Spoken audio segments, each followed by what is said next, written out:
aku merasa kayaknya bakal banyak yang relate atau banyak yang memahami struggle masking dari awal mereka memulai tanda kutip adaptasi. Itu sebenarnya bukan adaptasi tapi masking fitur ADHD-nya dari mereka kecil.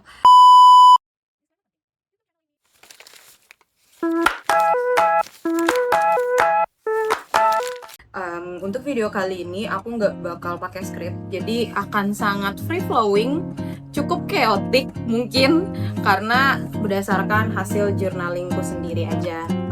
Di video ini aku mau sharing gimana caranya dan sampai mana aku belajar ternyata selama ini aku masking. Aku self reflect dan aku lihat ke belakang ke dalam kehidupanku, aku mulai masking tuh dari kapan, mulainya dari mana, dan kapan aku kira itu adalah diriku sendiri padahal aku masking saat itu. Oke, so stay tuned. Dan aku merasa kayaknya bakal banyak yang relate atau banyak yang memahami struggle masking dari awal mereka memulai tanda kutip adaptasi. Itu sebenarnya bukan adaptasi tapi masking fitur ADHD-nya dari mereka kecil.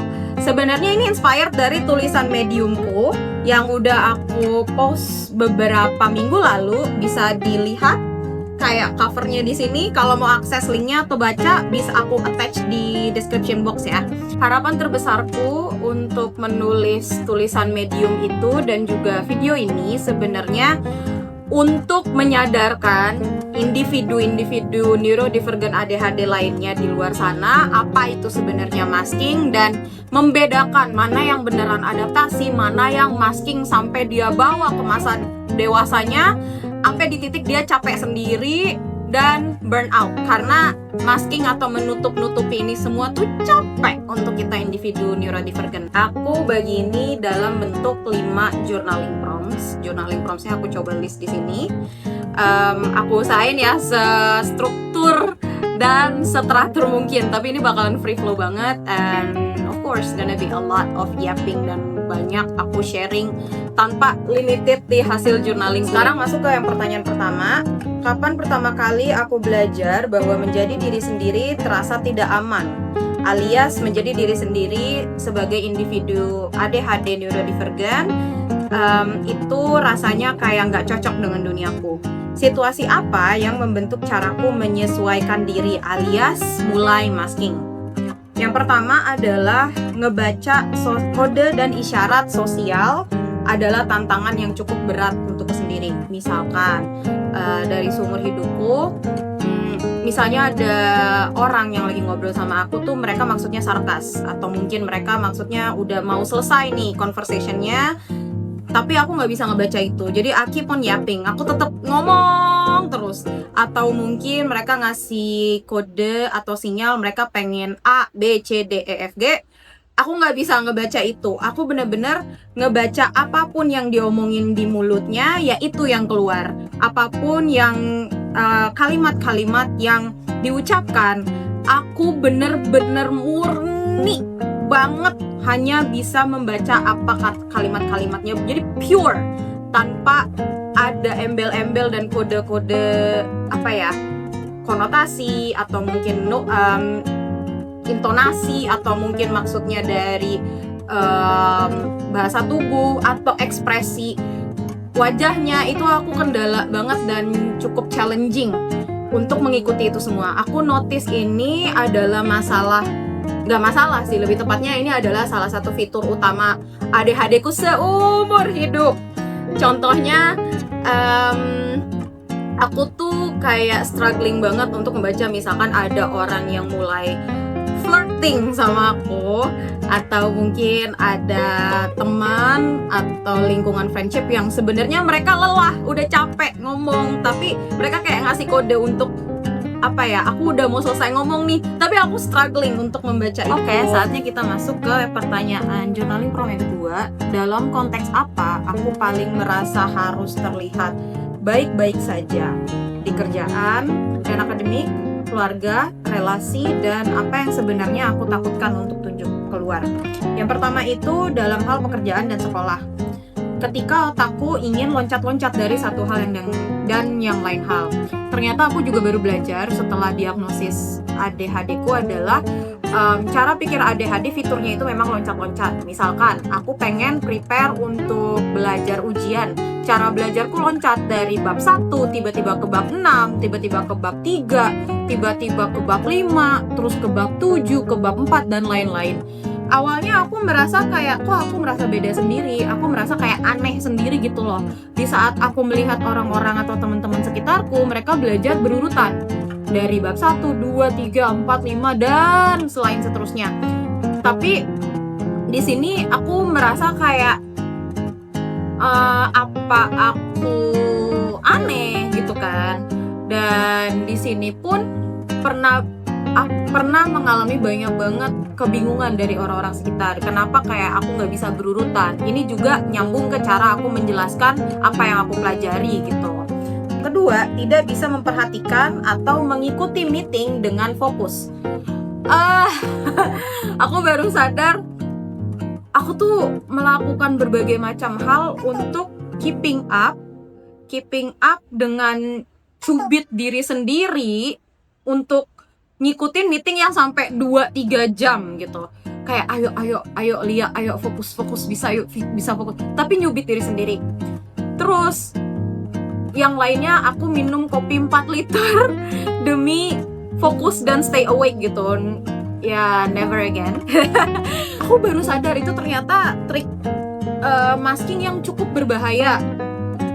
Dan aku melakukan itu semua hanya untuk menutupi fitur ADHD otakku yang memang ya regulasi fokusnya perlu ditata gitu. Memang udah fitur ADHD naturalnya seperti itu. Kemudian pelupa akan detail-detail kecil dan dinotis oleh teman kuliah, kerja, dan atasan. Ini tuh sering banget kayak aku cara ngerjainnya udah bener nih bla bla bla bla, ada satu hal minor yang ke-skip. Ada beberapa hal yang kecil banget yang ke-skip atau nggak ke-edit A B C D E F G. Jujur ini tuh capek banget. Aku udah merasa kayak oke, ini udah cukup, udah oke nih, udah fine, kumpulin aja. Ternyata kurang di A B C D E F G, tapi halnya tuh kecil banget gitu, kecil yang aku skip dan miss. Aku notice ini pas aku dari SD ngerjain matematika, caranya udah bener, alurnya udah bener, segala macem. Pasti ada misalnya kurang minus lah, kurang plus atau apa, kurang dibagi atau apa. Itu minor, kecil banget yang bikin aku juga kewalahan. Ini sering banget aku bawa ke masa sekarang, sampai kayak oh my god, apalagi kayak gitu. Kemudian kesulitan untuk membuat skala prioritas karena di mataku semuanya itu urgent dan penting pada waktu yang sama. Aku ngobrol sama beberapa individu ADHD lainnya, ternyata mereka ngalamin hal yang sama. Mereka tuh ujung-ujungnya stuck sampai di task paralysis atau ADHD paralysis. Apa itu? Dimana semua to-do list di minggu itu, di hari itu, semuanya terlihat penting. Semuanya terlihat tidak ada yang bisa di skala prioritas 1, 2, 3 gitu. Harus semuanya di skala 1. Nah ini cukup pusing ya. Aku juga ngobrol sama beberapa individu ADHD di Quora, Reddit, dan forum-forum online. Mereka tuh sampai bikin berbagai macam sistem produktivitas kayak Eisenhower Matrix atau mungkin pakai apps Focus To Do, apps Pomodoro, apps Notion dan lain-lain untuk secara visual ngebantu gitu. Jadi butuh banget second brain dari teknologi-teknologi ini supaya kitanya nggak kewalahan dan kecapean sendiri, atau dari luar nggak kelihatan kita tuh berantakan atau all over the place. Yang terakhir, sangat berat untuk memulai pekerjaan walaupun pekerjaannya mudah dan cepat untuk diselesaikan. Yang ini aku udah nggak tahu jelasinnya gimana lagi. Kadang ada pekerjaan yang sebenarnya kalau dipikirin cuma 5 menit tuh kelar, 15 menit lah paling lama. Tapi tuh otak ADHD tuh kayak motornya stuck gitu. Analoginya di pikiran ini udah oke, kita ngerjain ini udah bisa, tapi badannya bensinnya nggak ada. Nah bensinnya itu dopamin yang udah aku jelasin di video sebelumnya tentang apa itu ADHD. Mungkin Dan kalian yang terakhir adalah relasi, pelupa akan janji ketemuan, event penting, titipan barang, sehingga suka banget cancel last minute mendadak. Yang ini gimana ya? Aku pun juga berusaha untuk unmaskingnya itu aku bikin berbagai macam tools di HP-ku, di laptopku, sekitarku, bahkan post it dimanapun, notes dimanapun, supaya aku stay intact, supaya aku tetap bisa berfungsi dan nggak flaky lah istilahnya. Setidaknya ini it's been working so far, it's been working really well. Cuman aku masih struggling untuk unmasking kalau di hari-hari dopaminku lagi rendah banget atau minus bahkan gitu. Kemudian tantangan berat membaca kode dan isyarat sosial, kayaknya ini udah aku jelasin ya dari awal. Misalkan ada temenku atau orang lingkunganku yang neurotipikal, mereka tuh merasa kayak aduh aku harus pergi atau apa, tapi aku tuh kayak nggak bisa membaca itu dari intonasi suaranya, unless mereka ngomong secara verbal dari kata-kata, oh aku harus pergi ya, aku harus kesana gitu, aku harus ada aktivitas A B C D F G, aku harus pulang. Nah itu baru aku oke, bye bye. Tapi kalau misalnya mereka kode atau mikro ekspresi mukanya tuh kayak khawatir gitu, aku nggak bisa baca itu. Dan ini yang membawa aku sering dilabeli sebagai individu yang nggak pekaan, nggak bisa baca kode, dan tidak punya nggak sungkanan. Tapi sebenarnya ini jadi hal yang aku bersyukur sih, nggak punya rasa sungkanan, nggak punya tenggang rasa, nggak punya nggak pekaan lah, itu intinya. Aku dilabelin itu di lingkunganku sebelumnya, dan setelah diagnosis ADHD ku aku baru sadar ternyata oh wait, this is fitur ADHD masih sebenarnya. dalam hal relasi.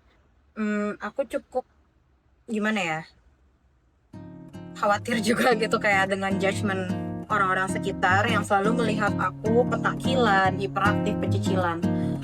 Di saat aku menjadi diriku sendiri yang memang ledakan energi yang gak habis-habis dan gak capek-capek, orang-orang sekitar aku tuh selalu melabel aku kayak bisa gak sih diem dulu, bisa gak sih kayak nggak petakilan, bisa nggak sih fokus bentar, bisa nggak sih serius dulu, bisa. Jadi kayak ini juga hal yang bikin aku kalau bersosialisasi itu agak struggling gitu. Agak struggling untuk jadi diriku sendiri, tapi at the same time tidak tidak meng-trigger orang atau ya gitu lah pokoknya. Tapi eventually aku tetap bodo amat kalau sekarang aku udah nggak peduli lagi ya, aku yang petakilan, aku yang pecicilan, energiku se-eksplosif ini ya aku udah nggak peduli lagi. Emang I will find my own type of people eventually. Dan bener aja sekarang di masa dewasaku, I found my safe place, I found my community, I found my people, I found people who accept me with my energy explosion kayak gini gitu. Kemudian yang terakhir, tidak konsisten, yang dijudge sebagai ngomong doang. Oh my god, if just people understand how dopamine works in ADHD brain. Memang kayak orang ADHD itu tidak bisa satu field doang, nggak bisa. Ya memang otaknya ngikutin dopaminnya loncat mau kemana gitu. Jadi tiap kali kita interest sama satu hal unik gitu, orang-orang bilang ya udah coba dikembangin aja sampai kamu pro, atau sampai kamu jadi mentor, atau jadi yang berpengalaman banget di situ. Tapi tengah-tengah otak aku tiba-tiba dopaminnya udah habis, dopamin sourcingnya udah habis, tiba-tiba udah interest ke hal B, hal C, hal D, dan lain-lain lagi ya. Ya mau gimana lagi? Gitu. Jadi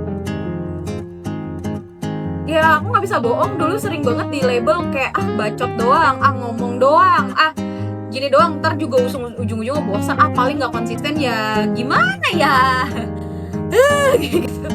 Jadi aku cuma bisa mengembrace cara otakku kerja, yaitu memang loncat-loncat, pindah-pindah interestnya, gampang bosan, ya mau gimana lagi. Tapi Tapi satu hal yang aku notice setelah diagnosis ADHD ku adalah walaupun otakku loncat-loncat interestnya, ada pola, ada pattern, ada siklusnya.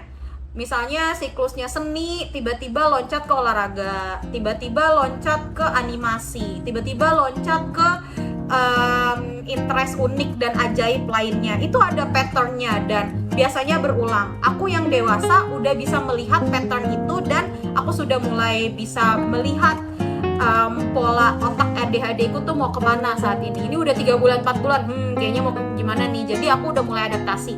Dan dari titik ini aku udah mulai bodo amat sih apa kata orang gitu.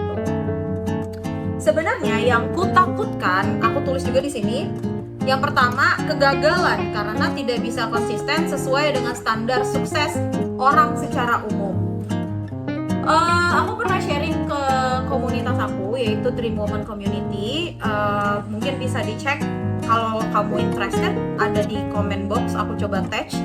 Di sini aku pernah sharing, semakin aku baca buku self development yang secara umum, semakin aku merasa jijik tentang diriku. Merasa kayak kenapa sih buku ini kayak gini, kenapa aku nggak malah merasa ke diriku sendiri semakin aku baca buku self development. Akhirnya aku mulai belajar untuk milah-milah, belajar untuk selektif sama buku self development apa yang akan empower diriku atau sebaliknya akan bikin aku semakin discouraged gitu. Dan setelah seiring berjalannya waktu, aku tanya di forum ADHD, aku tanya sama psikiaterku, psikologku, aku nanya dengan orang-orang yang sudah terapi dan orang-orang yang sudah berfungsi sejalan dengan otak ADHD-nya. Ternyata benar, buku-buku self development yang diciptakan di dunia ini itu bukan untuk otak neurodivergent. Finally I said it out there. Buku-buku self development yang dibuat itu buat otak-otak neurotipikal. Oke. Jadi analoginya kayak kamu memaksa monyet untuk berenang di tengah laut yang dalam, atau kamu memaksa ikan untuk manjat pohon. Ya pasti ini monyet sama ikan akan merasa kurang, akan merasa bodoh selama hidupnya. Iya gak sih? Itu. Dan aku dari sini udah mulai belajar untuk lebih leaning terhadap buku-buku yang neurodivergent friendly gitu.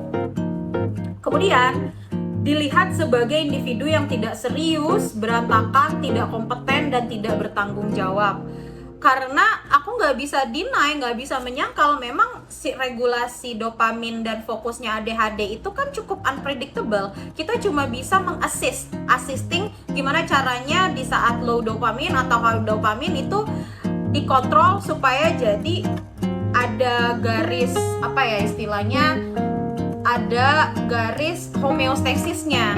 Kita bikin lingkungan kita atau kita bikin sistem yang kita lakukan dalam hal produktivitas, rutin, habit, relasi, pekerjaan, belajar, dan lain-lain supaya assisting that ADHD brain, not against it.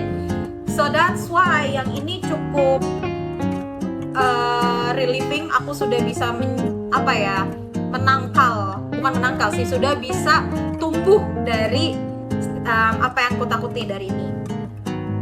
Yang poin berikutnya adalah semua terasa overwhelming, tapi aku ingin memenuhi potensi tertinggiku. Oh my god, aku ingat banget pertama kali diagnosa ADHD ku dari psikiaterku jelasin. Jadi gini, dia nggak highlight, dia bener-bener firm banget dalam pilihan kalimatnya, lembut tapi firm. Jadi gini, ini bukan masalah intelijensi kamu ya, kamu tidak bodoh, sama sekali tidak bodoh, tidak, jauh. Analoginya kayak gini, pikiran kamu tuh standar ekspektasinya di sini, tapi dopamin, regulasi dopamin dan regulasi kontrol tubuhnya itu masih di sini. Jadi ketika kamu belum belajar untuk meregulasi dopaminnya, jadi ini terlihat impossible. Dan ini yang kamu paksain ke diri kamu force sampai kamu menyiksa diri kamu sendiri. Goals kamu di sini, tapi regulasi dopamin dan kontrol tubuhnya masih di sini. That hits me like a truck. Jadi selama ini bukannya aku yang over ambis, tapi aku harus naikin regulasi dopamin dan aktivitasku ke sini gitu. Dengan cara apa? Tailoring my system, my overall system untuk berkembang bareng otak aku, bukan melawan caranya otak aku. Sayangnya, sistem yang aku pelajari seumur hidup adalah untuk individu-individu neurotipikal.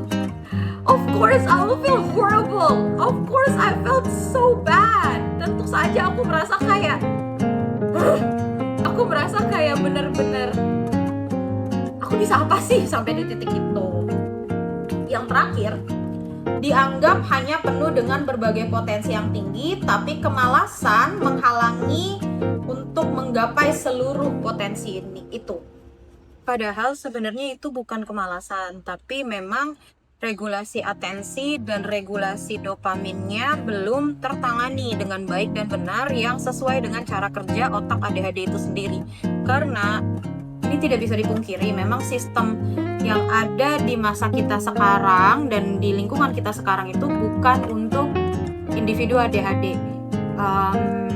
Ya kita nggak bisa deny ya, kita adalah minoritas sistem otak di dunia otak neurotipikal. Jadi kita harus bikin sistem kita catered dan tailor-made khusus untuk kita sendiri. Pertanyaan yang ketiga, jika kamu berhenti masking sebentar saja, apa yang mungkin orang lihat dariku dan kenapa itu terasa menakutkan?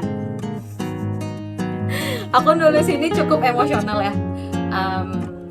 Ya nangis-nangis tipis lah ya, tapi nggak apa-apa. That's a human part of me. Individu yang merasa berat dengan konsistensi, disiplin, struktur, dan cara hidup kebanyakan orang normal. Kemudian cara berpikirku yang selalu loncat-loncat ini sangat membingungkan atau sulit dipahami oleh orang-orang lain, seperti yang sebelum-sebelumnya udah aku jelasin di pertanyaan-pertanyaan journaling sebelumnya. Aku takut dianggap gagal dan hanya banyak ngomong doang tapi tidak mampu memenuhi ambisi, goal, dan potensinya.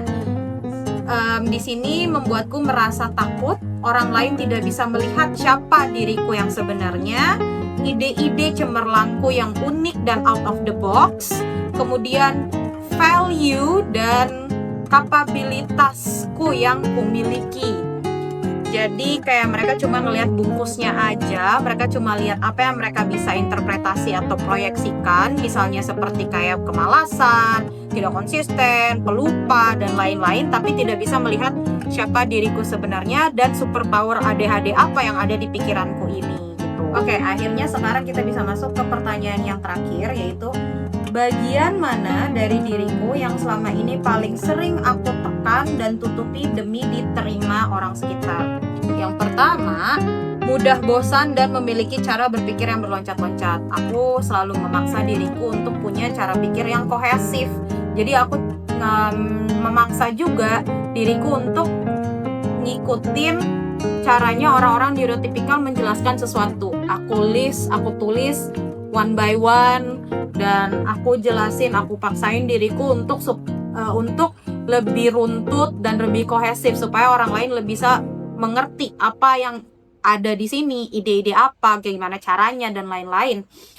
Lalu yang kedua, tidak konsisten karena aku takut gagal berdasarkan standar sukses orang umum yang selalu memprioritaskan disiplin dan konsistensi. Aku memaksa diriku walaupun aku udah bosen, dopaminnya udah gak ada, over pushing dan over ambis supaya aku bisa mendapatkan achievement lebih dari mereka, supaya aku nggak di label nggak konsisten lagi, supaya aku nggak di label omong doang. Jadi aku memaksa diriku untuk mendapat ranking 1, 2, 3 atau juara 1, 2, 3 apapun itu, untuk membuang sejauh-jauhnya preventatif label ngomong doangnya tadi. Yang ketiga adalah pelupa akan berbagai hal detail kecil. Yang ini tuh aku sampai nulis notes, misalkan untuk nginget satu hal. Contoh, ngingetin kayak aku harus ingat ngambil rak buku di toko ini. Aku sampai bikin 5 reminder, itu at least bisa lebih. Aku bahkan 15 reminder aku tulis di post-it, aku tulis di note, aku tulis di HP, di laptop, semuanya. Ini yang sering aku tekan gitu loh, ini maskingku gitu. Kemudian kesulitan untuk membaca kode dan isyarat sosial dalam relasi. Salah satunya aku tuh maksa eye contact. Aku baru tahu cuma orang ADHD doang yang nggak bisa ngelihat mata duanya sekaligus, bisa ngeliat kiri kanan. Aku baru tahu sekarang, tahu nggak sih? Dan sebelumnya aku selalu memaksa diriku setiap kali lagi ngobrol sama orang tuh aku maksain harus ngeliatin, pelototin, atau enggak otakku udah nggak fokus nih, udah kemana-mana pikirannya, aku ngikutin badannya. Misalnya dia lagi begini, aku ikutin. Dia lagi kayak gini, aku ikutin, aku copy aja badannya, cuma kayak supaya nunjukin ke mereka kalau aku tuh sebenarnya lagi fokus dengan isi obrolannya. Padahal kalau ditanyain lagi, I don't know where, ya udahlah, udah nggak tahu kemana gitu. Kemudian menjaga fokus tetap linear. Ini kayaknya udah aku jelasin ya, salah satunya minum kopi 4 liter, makan pedas dan lain-lain. Menjaga fokus untuk tetap linear tuh aku perlu yang namanya downtime untuk fokus dulu. Misalnya aku pengen memulai satu kerjaan aja, aku butuh at least 5-20 menit untuk kayak oke, bisa, yuk, bisa, oke, bisa, yuk, oke, 1 jam ke depan kita fokus ini doang, yuk, bisa, duduk dulu, siapin udah, minum udah, snack udah, perintilan udah, botol, bla bla bla, kertas, alat tulis dan lain, biar kita nggak kemana-mana, yuk, bisa, yuk. Jadi aku dalam internal tuh aku nyemangatin diri sendiri, kayak mental prepare-nya itu gitu. Yang selanjutnya, memulai berbagai pekerjaan yang sebesar atau sekecil apapun itu dengan trikku sendiri. Contoh, aku pakai apps Pomodoro, itu my life savior banget. Lalu aku mulainya tuh kayak aku nggak kerjain dulu, aku tontonin dulu. Ini aneh, kalian para neurotypical nggak boleh ngejudge ya. Jadi kerjanya tuh aku liatin dulu, aku plototin. Udah, aku plototin aja. Atau nggak misalnya kerjaannya ada di YouTube atau ada di TikTok atau apa, aku tontonin. Tapi nggak aku kerjain. Itu setidaknya kayak 15-20 menit atau bahkan bisa sampai sejam. Setelah itu baru aku kerjain. Tapi itu kayak mental prepare-nya gitu. Aku masih belajar untuk nge-handle ini sih. It's quite a journey honestly, tapi ya udahlah ya. Bonus yang terakhir, ini lebih tepatnya surat untuk diriku sendiri yang belum mendapatkan diagnosa ADHD. Ini aku nulis sambil nangis-nangis ya sayang. Tapi ya udah nggak apa-apa. Halo Lia sayang, kamu tidak perlu mengikuti standar dunia yang ada ya sayangku. Kamu bisa sukses dengan cara unik kamu sendiri. Cara berpikir kamu itu sungguh cantik dan indah. Dunia sungguh membutuhkan warna-warni yang ada di pikiranmu itu. Share your wildest ideas to the world. Be the most untamed version of yourself. Potensi dan bakat yang orang lain lihat itu adalah proyeksi dan pandangan mereka sendiri, bukan punya kamu. Kamu bebas menentukan bagaimana kamu memproses dan menghadapi dunia. It's your own choice. Otak kamu itu nggak rusak ya. Otak kamu itu nggak salah. Otak kamu itu nggak banyak maunya kok. Otak kamu itu cara berproses dan berfungsinya beda aja. That's it. There's nothing wrong with it. Kamu bebas memilih untuk mendalami apapun yang kamu suka. Kamu bebas mau mencoba dan loncat-loncat apapun yang kamu pengen dan minati. The world is yours, sayang. Dear Amalia Fitri Baruna, I love you. From your post-diagnosed Amalia. That's very touching. Semoga surat ini juga resonate ke kalian juga ya. Mungkin kata-kata ini yang kalian butuhkan. So yeah, that's it for this video. See you on the next video. Kalau kamu ingin thriving dengan otak ADHD kamu dan kamu merasa video ini sangat membantu discovering your own truth, discovering your own neurodivergent beautiful brain. So stay tuned. Don't forget to subscribe, like, and comment. See you in the next video. Bye bye.